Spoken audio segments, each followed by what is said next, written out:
안녕하십니까. 고용부 기조실장 박종필입니다.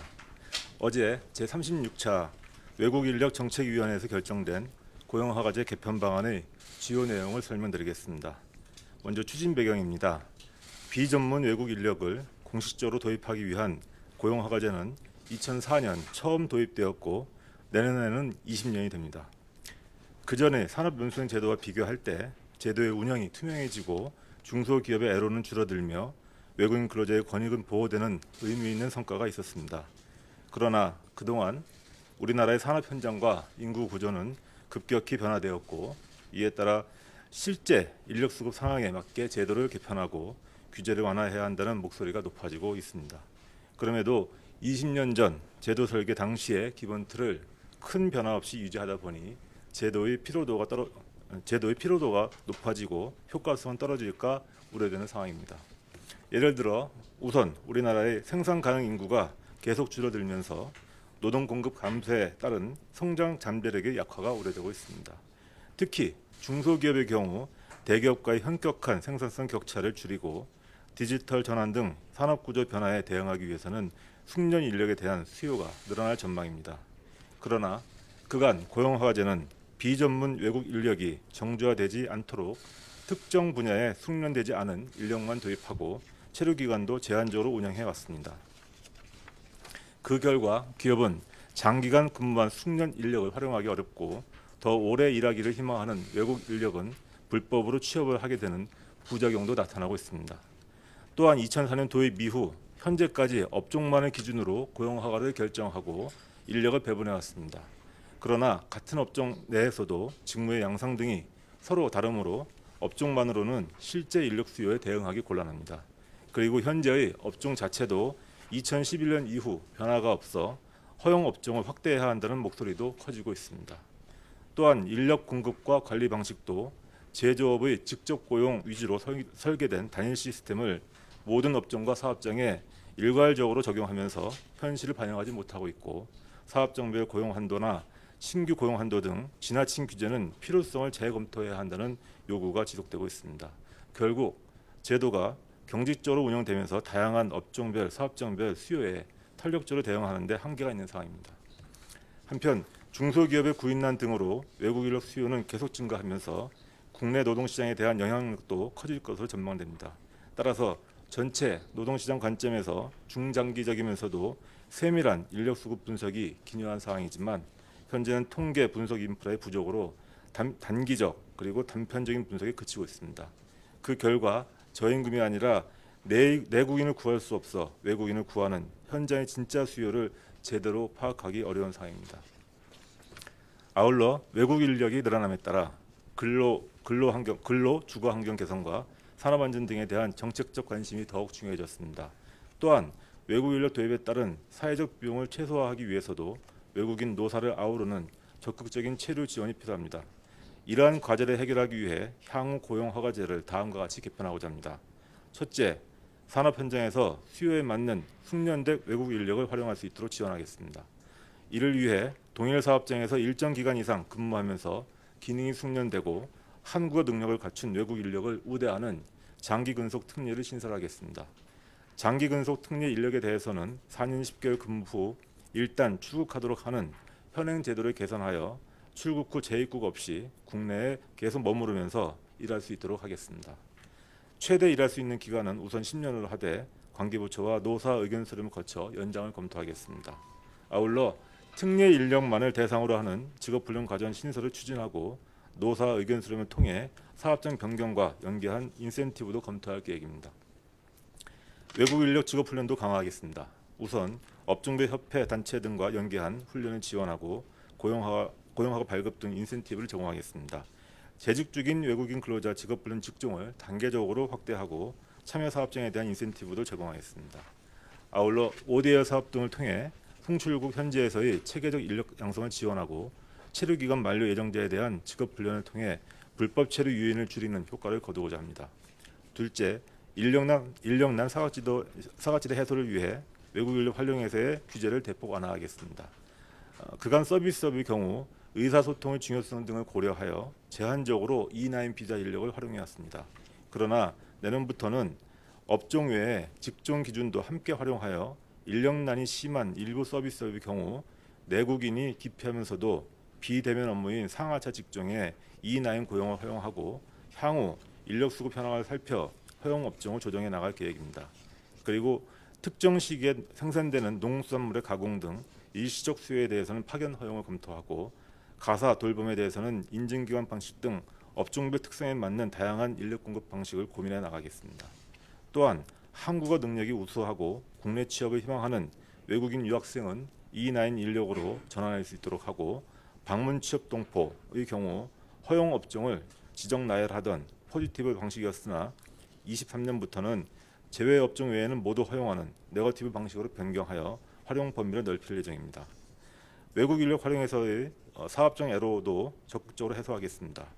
50인 미만 제조업의 경우 사업장별 총 고용 허용 인원의 20% 상향 적용 기간을 당초 금년 말에서 내년 말까지 연장을 하고 사업장별 외국 인력 총 고용 허용 인원 한도 외에 이중 규제로 운영해왔던 신규 고용 허가서 발급 한도를 23년부터는 폐지하겠습니다. 동시에 인력 공백의 신속한 해소를 통해 제조업의 의무 구인 노력 기간을 인력 공백의 신속한 해소를 위해 제조업의 의무 노력 기간을 현재 14일에서 7일로 단축하겠습니다. 방문 취업 동포의 경우 취업 알선을 고용센터 외에 민간 취업 알선 기간까지 허용하여 매칭의 효율성을 높이고 건설업에 대한 취업 한도도 폐지하겠습니다. 셋째, 외국 인력의 적재적소 활용을 위한 인프라를 확충하겠습니다. 외국 인력 활용의 핵심 조건은 내국인 노동시장에 미치는 부정적 영향을 최소화하면서 외국 인력이 필요한 부분에 적정 규모로 활용될 수 있도록 하는 것입니다. 이를 위해 우선 외국 인력 허용 업종 확대를 결정할 때 건의 접수, 분석과 검토, 의사결정의 전 과정을 체계화하고 지역 노사민정협의회 등 지역 단위 의사결정, 지자체와의 정례협의회 등 지역 수요를 반영하는 시스템도 만들겠습니다. 구인 과정을 체계화하기 위해 사업주가 내국인 구인 노력 증명서를 제출할 경우 고용 허가에 우대를 하고 외국인 근로자가 입국하기 전 온라인 면접 등 상세한 정보를 제공토록 하겠습니다. 또한 전문가로 구성된 인력 수급 관련 독립자문기구를 설치하고 인력 부족 업종의 인력 수요를 주기적으로 심층 분석하며 분석 단위도 세분화하는 등 통계 시스템도 고도화하겠습니다. 넷째, 외국 인력에 대한 체류 지원을 강화하겠습니다. 우선 주거 환경 개선을 위해 지자체 차원에서 외국 인력 공공기숙사 확충 또는 주거 환경 개선 사업을 추진하는 지역은 외국 인력 배정 시 우대를 하고 외국인 근로자가 입국 또는 사업장 변경 전 숙소 정보를 보다 잘 확인할 수 있도록 동영상 등 정보 제공을 강화하겠습니다. 지방간세 권익보호협의회 운영을 활성화하여 외국 인력과 사업주 간 갈등을 신속하게 조정 해결할 수 있도록 하고 외국인 노동자 지원센터와 통역원도 늘려나가겠습니다. 일터에서의 생명과 안전은 국적을 불문하고 최우선의 가치입니다.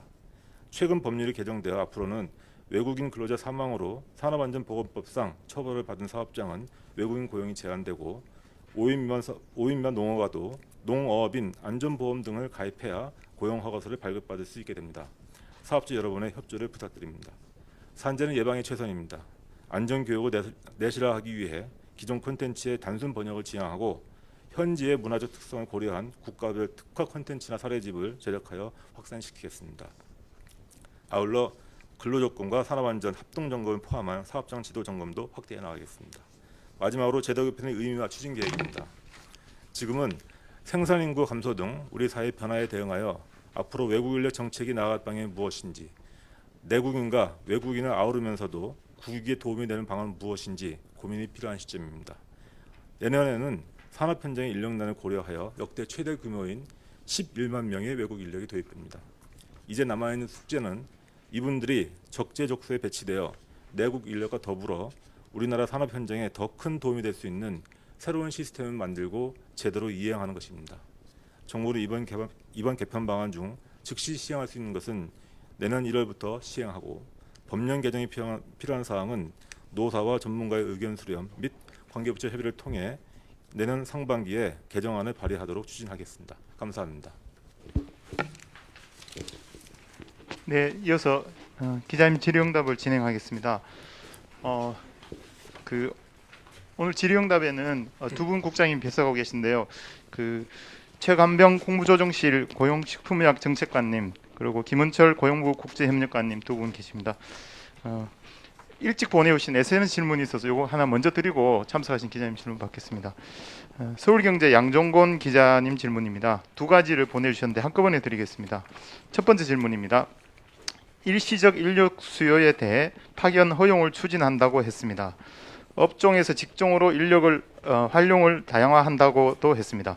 일단 외국인 인력에 한정한 대책이지만 앞으로 고용부의 파견 논의를 가늠할 수 있는 방향으로 볼 수 있는지요. 다음 두 번째 질문입니다. 30인 미만 8시간 추가 연장 근로가 일몰될 상황입니다. 이번 대책이 일몰될 경우 현장 인력난에 어느 정도 도움이 될 것으로 기대하시는지요. 예, 첫 번째 질문에 대해서 답변을 드리면 말씀하신 대로 이번 대책은 외국 인력에 대해서 한정된 그런 이제 파견 허용의 문제인 것입니다. 그래서 말씀하신 대로 전체적인 다른 분야의 파견까지 가름할 수 있느냐에 대해서는 그 부분은 지난번에 연구회에서도 공고문이 나왔기 때문에 그 차원에서 검토될 걸로 기대를 하고 있습니다. 두 번째 질문은 이제 30인 미만 사업장에 대해서 추가 연장 근로 시간 그 일몰제가 연장되는 것이 이제 지금 거의 무산될 위기에 있는데요. 물론 이 대책이 그것을 위한 대책은 아닙니다만 시점상으로도 그렇고요, 내용상으로도 그렇고 인력이 필요한 또 지원이 필요한 영세 사업장들에게 큰 도움이 될 걸로 기대를 하고 있습니다. 네, 다음 참석하신 기자님 질문 받겠습니다. 네, 전종 기자님. 네, 이거 이번 그 대책들 보면 그 비자 문제나 이런 것들이 연동돼 있는 내용들이 많이 보이는데요. 이것과 관련해서 법 개정이 필요한 대목들은 뭔지, 그러니까 이게 뭐 10년 이상 체류의 문제나 아니면 뭐 유학생들의 이나인 비자 전환 문제나 뭐 여러 가지 것들이 보이는데요. 그 파견 문제도 그렇고 이번 그 발표 내용에서 법률 개정이 필요한 것들은 어떤 내용인지 말씀해 주시고요. 그다음에 입국과 체류 문제는 어쨌거나 저기 법무부가 이제 주관 부처인데 이게 법무부랑 다 충분히 논의가 되어서 이게 추진되고 있는 건지 궁금합니다. 예, 먼저 첫 번째 문제에 대해서는 이제 저희가 말씀하신 대로 법 개정 사항이 몇 가지가 있습니다. 대표적으로 이제 장기 근속 특례를 인정을 하려면 법 개정을 해야 되고요. 그다음에 아까 일시 간헐적 업무에 대해서 이제 파견 부분을 허용을 하려면 뭐 파견법이든 아니면 저희 외고법이든 간에 좀 이렇게 특례를 줘야 되기 때문에 법 개정이 필요한 사항입니다. 그리고 뭐 예를 들면 이제 제조업의 구인 노력 의무 기간을 14일에서 7일로 이제 바꾸려면 그런 거는 아무튼 제 기억으로는 시행 규칙 상으로 제 기억을 하고 있는데, 예, 그렇게 되고 있고, 예. 그다음에 유학생에게 이제 이나인으로 전환하는 거 그것도 법 개정 사항이고요. 예, 그런 정도로 제가 기억을 하고 있고, 두 번째 법무부 당연히 뭐 입국 체류 뭐 입국과 체류 관리 또 비자 문제는 법무부의 소관 사항이고 해서 법무부와 저희가 충분히 논의를 하고 협의를 해서 이 대책을 발표하는 겁니다. 네, 다음 질문하실 기자님 계신가요? 네, 전민정 기자님.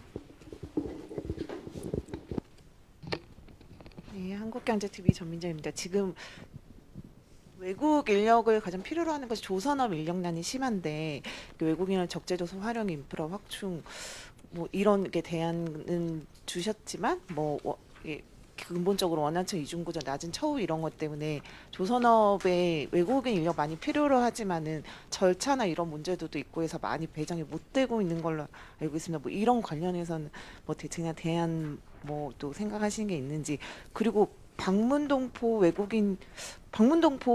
관련해서는 뭐 캐디 업종 뭐 이런 곳이 좀 니즈가 많은 건지, 외국인 유학생 또 이제 지금은 제조나 농협 이런데 외국인 인력에 수요가 많은데 외국인 유학생들은 어떤 부분에서 많이 필요로 하는지 좀 그런 궁금합니다. 예, 일단 조선업 관련해서는 이제 뭐 최근에 언론에도 많이 났었는데요. 이제 뭐 도장공이라든지 용접공들이 원래 계획보다 좀 뭐 늦게 들어오고 있다 이런 얘기들이 기사들이 나오고 있는데, 사실 그거는 이제 법무부에서 이제 관리를 하고 있는 그런 이제 시스템이고 저희가 노동부에서 하고 있는 E9이나 H2와 관련된 내용은 아닙니다. 근데 하여튼 제가 그럼에도 불구하고 이제 제가 확인한 바를 말씀드리면 그러니까 그 동안에는 좀 약간 절차상의 문제가 있어가지고 그 이제 용적금 같은 부분이 좀 입구 지연됐지만 최근에는 이제 사후 보완이 돼서 이제 그 입국이 시작이 되고 있는 것으로 제가 알고 있고요. 도장공도 역시 현재 입국 중으로 알고 있습니다. 그리고 이제 저희가 하는 E9 일반 고용 허가제라고 하는데 여기에서도 물론 조선업이 이제 포함이 되어 있고요. 저희는 조선업의 금년 내에 이제 최우선 입국을 추진해서 지금 최근 기록을 보면 한 2,797명 정도 입국을 완료했고 또 한 1,900명 정도가 입국 대기 중입니다. 그래서 저희 E9으로 입국하시는 조선업 그 근로자들은 계획대로 잘 입국이 되고 있고요. 아까 말씀드린 도장공, 용접공은 E7이라고 해서 숙련 기술 인력입니다. 그러니까 저희가 하는 비전문 인력이 아니고 숙련 기술 이제 인력이고 이분들은 조금 입국 지연되는 부분이 있지만 최근에 많이 보완이 됐다 이렇게 말씀드리겠습니다.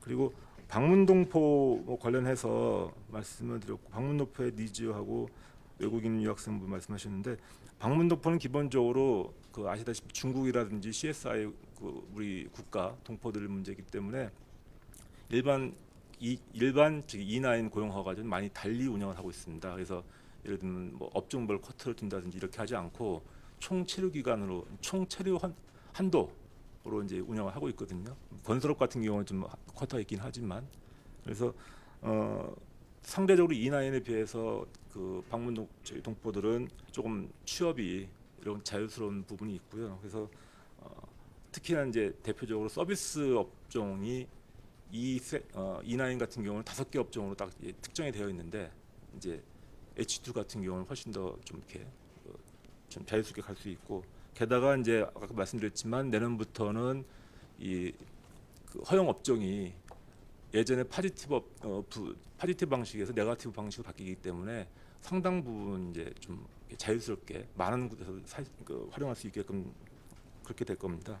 그리고 이제 외국인 유학생 같은 부분은 저희가 이번에 시범적으로 이제 그 본인이 원하고 일정 뭐 한국어가 되고 하면 E9으로 전환시키려고 하고 있는데 요거는 약간 좀 달리 봐야 될 것이 뭐냐면 유학생들은 좀 일단 나이가 젊고 또 학력 수준이 좀 높고 자기 전공들이 있기 때문에 E9으로 가서 예를 들면 어떤 아주 단순한 업무 이런 데에 많이 수요가 있을 걸로 보지는 않습니다. 그래서 저희가 그건 한번 좀 상황을 보면서 가급적이면은 대학생들이니까 자기 전공과 이렇게 연계될 수 있는 그런 쪽으로 저희가 좀 이렇게 검토를 하고 있습니다.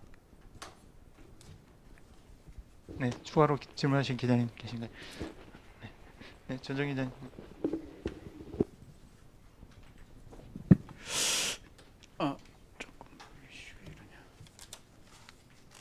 이게 그동안 그 고용허가제 관련해서는 이 사업장 변경 3회 그 제한이라고 하는 것과 관련해서 이게 이제 뭐 인권 문제가 그동안 줄기차게 제기가 됐었고 그거를 좀 그 규제를 완화해달라는 얘기가 많은데 이번에 그 내용은 담기진 않은 것 같습니다. 왜 안 담긴 건가요? 뭐 말씀하신 대로 이제 사실 사업장 변경 부분은 외국인 고용 허가제에 있어서 가장 크리티컬한 쟁점 중에 하나입니다. 왜냐하면 이제 노동계 쪽에서는 인권 문제가 있기 때문에 사업장 변경이 지금보다 더 자유스러워야 한다라고 이제 주장을 하고 있는 것이고 경영계 쪽에서는 인력 활용의 문제가 있기 때문에 사업장 변경을 좀 제한해야 한다라고 하는 그 양 입장이 첨예하게 갈리고 있습니다. 그래서 지금 현재 정부는 이런 문제를 해결하기 위해서 요 사업장 변경과 숙식비 그 두 문제에 집중을 해가지고 우리 그 노사 TF를 구성을 해서 전문가까지 합쳐서 TF를 구성을 해서 지금 논의를 하고 있습니다. 그래서 아직 논의 중인 과제이기 때문에 저희가 여기에다가 담지는 못했고 그 결과는 나오는 대로 별도의 뭐 지침이라든지 이런 식으로 해서 발표가 될 예정입니다. 네, 저 SNS 질문 있어서 하나 드리고 또 질문 받겠습니다. 매일노동뉴스 김미영 기자님 질문인데요. 두 가지 보내주셨는데 한꺼번에 드리겠습니다. 가사 서비스 일자리는 대표적인 중고령 여성 일자리로서 외국 인력 도입 확대 시 내국인 일자리 잠식 우려가 있다는 것이 기존 노동부 입장인데요. 기조가 달라진 이유가 무엇인지요? 다음 두 번째 질문입니다. 장기 근속 특례에서 사업장 변경과 연계한 인센티브도 검토할 계획이라고 하셨는데 구체적인 내용이 궁금합니다. 먼저 가사 서비스 분야의 우리 그 부분을 보면 이게 저희가 시범 사업을 한다고 이제 이렇게 저희가 발표를 했습니다. 그래서 말 그대로 시범 사업을 하는 것이고요. 그 기자님 말씀하신 대로 가사 서비스 시장에 참여자는 당연히 현재 저소득계층의 중고령자의 여성 인력들이 대부분일 겁니다. 그래서 만약 외국인 가사 도우미가 전면적으로 도입이 된다면 외국인 고용의 어떤 구축 효과가 어떻게 될지 이런 부분에 대해서 뭐 상당히 면밀한 검토가 필요한 사항이고요. 또 그런 것 또 하나의 문제는 뭐냐하면 이제 외국에서 사례를 보면 홍콩이나 싱가포르 같은 데가 도입이 되고 있는데 이런 데는 우리랑 달리 굉장히 그 소규모의 도시 국가입니다. 그래서 그런 나라하고 또 하나 이제 OECD 가입 국가도 아니고요. 그래서 우리나라하고는 상당히 다른 현실적인 측면이 있기 때문에 요 발표 자료를 보고서 혹시 전면적으로 도입하는 것이 아닌가라고 걱정하실 수 있지만 그건 아니고 저희가 처음 해보는 제도이기 때문에 내년도에 아주 소규모로 그 시범 사업을 먼저 해보고 장단점을 평가를 해서 저희가 허용 여부 등을 검토할 계획입니다. 그리고 특례에 있어서 사업장 변경에 인센티브 준다고 한 거에 대해서는 아까 말씀드린 대로 그 사업장 변경과 관련된 거는 말씀드린 대로 굉장히 크리티컬한 쟁점입니다. 그래서 그 부분은 저희가 지금 뭐 이렇게 딱 특정하기보다는 TF 논의 중이기 때문에 TF 논의를 충분히 하고 거기서 가급적이면 노사가 합의된 그런 결론을 도출하고 그렇게 해서 발표를 하는 것이 좋겠다는 생각입니다. 네, 다음 질문 받겠습니다. 네, 김영규 마이크 좀 사용. 끝에 이제 동일 사업장에서 일정 기간 이상 근무하면서 이런 표현이 나오잖아요. 이거는 아직 그 말씀하셨던 사업장 변경 금지 원칙이 그 정해지지 않아서 일단은 10년 동안 장기 체류할 수 있는 자격 조건은 한 사업장에서만 일을 해야 이걸 주겠다라는 건가요? 그렇게 이해를 해야 되는 건가요? 2페이지가 어느 2페이지인가요? 보도자료 보도자료 2페이지. 예. 여기 보면 동일 사업 끝에 부분에 예. 상업 개편 방향 밑에 산업 현장 수요에 부응하는 외국 인력 숙련 형성 강화 이 부분에 보면 그 부분은 네. 그 보도자료 본문 말고 뒤에 첨부 자료에 11쪽을 보시면 11쪽의 상단에 보시면은요. 상단에 보시면 검토 중인 장기 근속 특례 요건이 있습니다. 그 보시면 제조업 외 업종을 나눠놨는데 제조업 같은 경우는 입국 후에 이제 최초 배정 사업장에서 24개월을 근무를 하면 이제 요건이 되고 또는 이제 옮길 수도 있지 않습니까? 사업장 변경을 했을 때는 변경된 사업장에서 변경 후부터 그 사업장에서 30개월 이상 근무하는 경우 이렇게 이제 저희가 요건을 달았고요. 제조업 외에는 마찬가지로 18개월과 24개월입니다. 근데 다만 이제 그 도중에 직업 훈련을 받게 되면 요 그 각각 30개월, 24개월 이런 것들의 요건을 6개월 단축을 해주는 그렇게 이제 특례를 주고 있고요. 네, 추가로 질문하실 기자님 계신가요? 네, 전정 기자님. 두 가지를 들고 싶은데요. 어제 뭐 정부에서도 이제 그 뭐 인구 문제 등 관련해 가지고서 뭐 외국인들의 뭐 그 국내 입국 확대 뭐 이런 방안들을 내놓고 했었는데 오늘 내놓은 이 고용허가제 개편 방향이 이를테면 이게 뭐 한 번에 이제 최대 10년 혹은 플러스 알파까지 더 체류하면서 고용허가제로 일을 할 수 있도록 하겠다는 내용 담고 있는데 이게 어떤 국내 인구 문제와 관련한 외국인 영주 요건 완화 뭐 이런 것과도 연관이 되어 있는 것인지 궁금하고요. 두 번째로는 이게 결과적으로는 이번 대책이 외국 인력들의 국내 도입을 이제 크게 늘릴 것으로 보이는데 이게 그러니까 중장기적으로 어느 정도 규모까지 외국 인력들의 국내 도입이 늘어날 것으로 예상을 하고 계시는지가 궁금합니다. 첫 번째 질문에 답변을 드리면 물론 이제 그 어제 저출산 고령사회위원회에서 대책을 발표한 건 저도 알고 있고요. 근데 그 거기에 나와 있는 내용들은 이제 상당 부분 이제 법무부에서 검토한 내용들이 대부분이고 노동부 소관의 내용들도 있습니다만 그것들은 다 저희가 오늘 발표한 내용을 포함해서 다 할 것들입니다. 이제 앞으로 실제 추진할 내용들이고요. 근데 그 과정에서 그럼 외국 인력 도입을 확대한다 이렇게 되면서 그럼 영주 요건을 완화할 것이냐라는 그 질문 주셨는데 그 부분은 제가 즉답을 드리긴 좀 곤란하고 법무부 소관이라 그래서 그런 좀 양해를 해주시고요. 그다음에 이제 두 번째 이번 대책으로 규모가 늘어나는 거 아니냐 이런 말씀도 주셨는데 뭐 아시다시피 규모에 대한 문제는 이미 지난번 외국인력 정책심의회에서 11만 명 결정을 했고요. 지금은 이번 대책은 뭐냐 하면 양 규모가 아니고 질과 시스템의 문제인 겁니다. 그래서 뭐 말씀하신 대로 그러면 향후 우리나라에 장기적으로 봤을 때 중장기적으로 봤을 때 인구의 몇 % 정도 되는 인력이 적정선이냐 까지는 사실 아직 검토된 바는 없고요. 그래서 그런 것들을 검토하기 위해서 저희가 대책에 담았지만 상시적인 인력 수요 분석을 할 수 있는 그 자문 기구를 만들고 그리고 통계 분석 인프라를 구축하겠다는 말씀드린 겁니다. 사실은 굉장히 그게 중요한 포인트고요. 외국 인력 정책에서 핵심은 그겁니다. 국내 내국인 노동 시장에 미치는 영향을 최소화하면서도 기업들의 인력난을 해소시켜 줄 수 있는 그 균형점을 찾는 것이기 때문에 그것은 우리가 뭐 단순한 어떤 업종이나 이런 데서의 요구라든지 이런 거로만 결정돼서는 안 되고 아주 면밀한 그리고 아주 중장기적인 통계가 베이스가 되어야지 가능한 것이거든요. 그래서 그런 것들을 해보겠다는 것이 저희 그 이번 대책의 중요한 대책으로 하나 들어가 있는 겁니다. 그렇게 이해를 해주시면 좋겠습니다. 네, 질문 많이 하시던데 혹시 더 질문하실 기자님 계신가요?